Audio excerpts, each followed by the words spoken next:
Halo semuanya, selamat datang di ulasan bedah kasus kita kali ini. Hari ini kita bakal mengupas tuntas sebuah realita yang menarik banget di kelas IPA skala dasar. Kita akan lihat gimana caranya menjembatani jurang yang lumayan lebar nih antara kurikulum sains yang kelihatan ideal banget di atas kertas dengan kenyataan yang ada di lapangan. Kita akan bahas gimana mengubah kelas yang tadinya kaku dan ngebosenin jadi sebuah ekosistem pembelajaran yang benar-benar hidup. Oke, mari kita langsung masuk ke pembahasannya. Pernah nggak sih kalian ngelewatin ruang kelas dan ngeliat pemandangan kayak gini? Anak-anak pada ngantuk, nopang dagu, matanya kosong natap ke depan pas jam pelajaran IPA. Sayangnya ya, ini tuh bukan adegan film, tapi realitas sehari-hari yang sangat nyata dan sering banget dihadapin sama para guru di luar sana. Coba deh kita perhatiin kontras yang lumayan ekstrim ini. Di satu sisi, ada guru yang lagi ceramah panjang lebar, semangat banget ngejelasin tentang alam semesta. Tapi di sisi lain, realitanya berbanding terbalik. Anak-anak kelas 4 ini cuma duduk pasif, jenuh, dan bosen luar biasa. Ada semacam sirkuit yang putus di sini dalam proses belajarnya. Gurunya mungkin ngasih banyak banget informasi. Tapi masalahnya, nyaris nggak ada satupun konsep yang benar-benar nempel di kepala anak-anak. 1. Kelas IPA yang membosankan. Nah, mari kita bahas lebih spesifik lagi, terutama waktu kita ngebahas materi ekosistem buat anak kelas 4. Gini deh, coba bayangin kalian jadi anak kelas 4 SD yang disuruh ngafalin istilah-istilah berat macam produsen dan konsumen, tanpa sedikit pun ngerti apa hubungannya sama dunia nyata di sekitar mereka. Anak-anak ini mungkin jago banget ngulang kosakata itu pas ditanya waktu ujian. Tapi jujur aja, otak mereka sebenarnya lagi ngalamin cognitive overload atau beban berlebih. Mereka cuma hafal mati teksnya, tanpa benar-benar paham gimana sih sistem sebuah ekosistem itu berjalan di alam bebas. 2. Realitas versus kurikulum ideal. Terus gimana ceritanya realitas di lapangan ini bisa beda jauh banget sama apa yang diharapin dari kurikulum? Kalau kita kilas balik sebentar nih nyusurin perjalanan kurikulum kita, sistem pendidikan di Indonesia itu kan terus-terusan berevolusi ya. Mulai dari kurikulum 94, terus bergeser ke KBK di tahun 2004, ganti lagi ke KTSP di 2006, masuk ke kurikulum 2013, sampai yang paling baru sekarang, kurikulum Merdeka.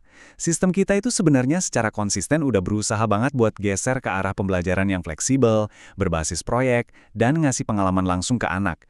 Tapi ironisnya, praktik sehari-hari di banyak sekolah rasanya masih aja nyangkut di era 90-an. Padahal kan, kalau kita perhatiin tujuan ideal dari kurikulum sains SD ini, tujuannya itu bukan buat ngapal, melainkan cari pengalaman langsung. Kurikulum yang ideal itu harusnya ngintegrasiin sikap dan keterampilan ilmiah, bener-bener kontekstual sama keseharian anak, dan fokus banget sama proses penemuan. Goals akhirnya itu buat nyetak ilmuwan-ilmuwan kecil yang peduli lingkungan, pinter ngamati sekitar, dan berani nyari jawaban sendiri, bukan sekedar nyetak robot penghafal fakta yang pasif. 3. Akar masalah belajar siswa. Jadi, kenapa sih masalah kebosanan ini kayak kaset rusak yang diulang-ulang terus? Nah, disinilah wawasannya psikolog Jean Piaget tentang tahap operasional konkret benar-benar masuk akal. Pakai bahasa gampangnya gini, anak-anak kelas 4 SD itu lagi ada di fase perkembangan di mana mereka mutlak butuh pengalaman fisik yang nyata buat bisa mencerna konsep yang abstrak. Mereka butuh apa yang kita sebut sebagai jangkar fisik. Kita tuh nggak bisa cuma dongengin soal siklus rantai makanan. Mereka harus beneran pegang rumputnya, ngelihat serangdanya langsung, dan ngamatin proses itu terjadi di depan mata mereka sendiri. Jadi, poin krusial yang nggak boleh kita lewatin adalah anak-anak itu nggak bisa memproses informasi yang murni abstrak cuma dari dengerin doang.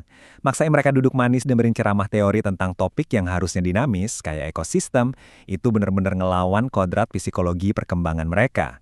Otak mereka itu didesain buat belajar lewat action nyata dan observasi indera.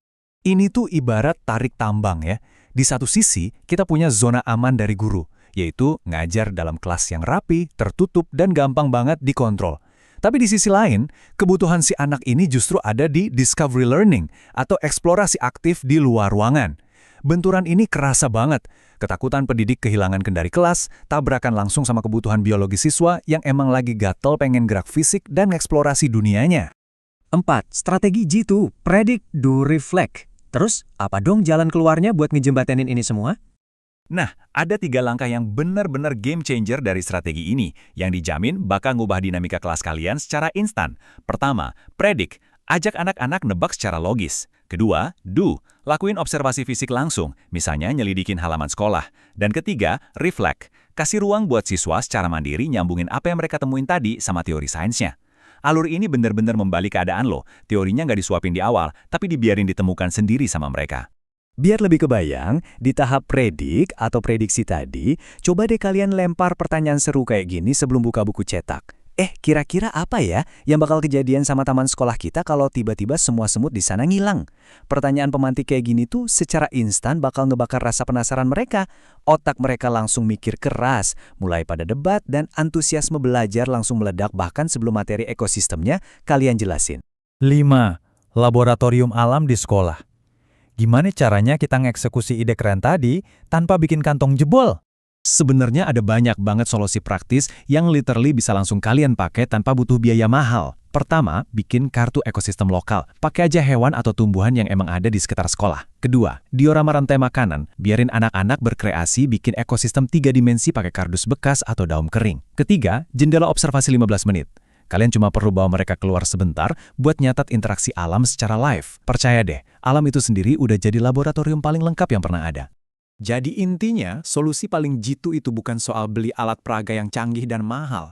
Ini murni soal mindset shift, pergeseran pola pikir yang radikal. Dari yang tadinya cuma ngajar di dalam kelas, berubah jadi belajar bareng alam. Semuanya itu pada akhirnya balik lagi ke seberapa kreatif instruksional kita sebagai pendidik dan seberapa berani kita melangkah keluar dari zona nyaman itu.